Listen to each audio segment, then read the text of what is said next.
দাদা একটু সরে যাও, তুমি সরো।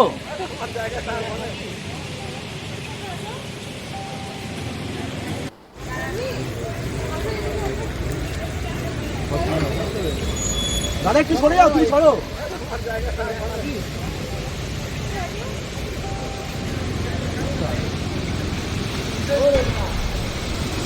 ফুলবাড়ী সীমান্তের উদ্দেশ্যে বেরিয়ে পড়লেন দেশের স্বরাষ্ট্রমন্ত্রী অমিত শাহ। 3 দিনের পশ্চিমবঙ্গ সফরে শুক্রবার রাতে বাগডোগরা বিমানবন্দরে পৌঁছান তিনি।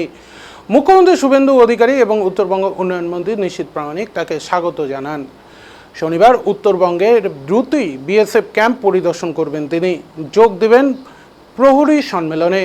উত্তরবঙ্গ সফরের প্রথম দিনই শিলিগুড়ির কাছে জুমাগঞ্জ এলাকার বর্ডার আউটপোস্টে বৃক্ষরোপণ সহ একাধিক সরকারি অনুষ্ঠানে অংশ নেবেন স্বরাষ্ট্রমন্ত্রী। দুপুরে উত্তরকন্যাতে উত্তরবঙ্গের সীমান্তবর্তী এলাকাগুলি নিয়ে একাধিক বৈঠকের কর্মসূচি রয়েছে তার। বৈঠকে সীমান্ত নিরাপত্তা নিয়ে আলোচনা হবে বলে খবর। মুখ্যমন্ত্রী ছাড়াও রাজ্য প্রশাসনের শীর্ষ কর্তারা সেখানে উপস্থিত থাকবেন। বৈঠক সেরে এদিন সন্ধ্যায় কলকাতায় যাবেন।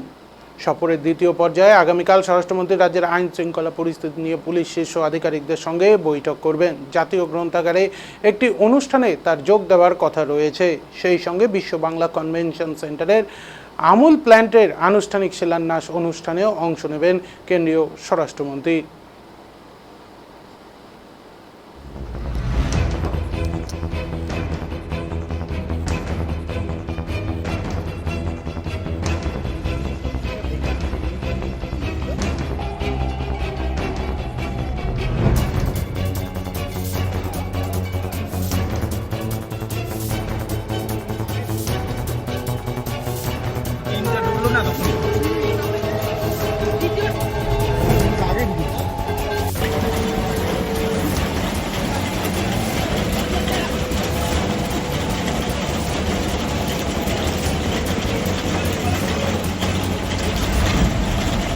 কন্নটা ঢুকে গেল, এই যে সব বেড়ে গেছে।